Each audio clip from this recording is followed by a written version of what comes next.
ఆకలి అనేది ఎక్కువ ఉండడం కాదు, తక్కువ ఉండడం కాదు. అసలు లేకపోయినా ప్రాబ్లమే, ఎక్కువ ఆకలి ఉన్న ప్రాబ్లమే. అందుకని బ్యాలెన్స్ చేసే సిస్టమ్ అనేది ఆక్యుపెక్చర్‌లో ఉంది. ఆకలిని బ్యాలెన్స్ చేస్తుంది, డైజెషన్ పెంచుతుంది.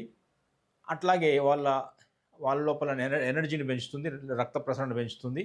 ఈ ఆక్యుపెక్చర్ పాయింట్ చేసుకోవచ్చు. అది ఎక్కడుందంటే కాళ్ళలో ఉంది. స్ప్లీన్ అనే మెరిడియన్‌లో ఉంది.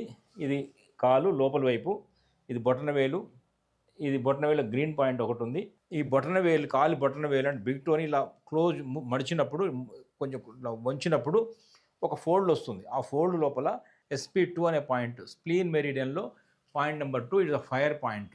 ఇది గనక పిల్లల్లో కాళ్ళలో బొటనవేలు పట్టుకొని కాళ్ళలో ఆ పాయింట్ దగ్గర మెల్లగా ఒక 60 సార్లు ఇలా, ఇలా, ఇలా, ఇలా చేయండి. 2 కాళ్ళలో చేయండి. 2 కాళ్ళు ఉంటే 2 బొటనవేలుకు SP2 పాయింట్ గనక చేసినట్టయితే ఖచ్చితంగా ఈ పొట్టకు సంబంధించిన సమస్యలు, ఈ తర్వాత జీర్ణ వ్యవస్థకు సంబంధించిన సమస్యలు, రక్త వృద్ధికి సంబంధించిన సమస్యలు, రక్త ప్రసరణకు సంబంధించిన సమస్యలు, ఈ మజిల్ గ్రోత్‌కు సంబంధించిన సమస్యలు, ఆకలి, డైజెషన్ సంబంధించిన సమస్యలు, మోషన్ సంబంధించిన సమస్యలు, మానసిక సంబంధించిన స్టెబిలిటీ ఇవన్నీ కూడా వస్తాయి.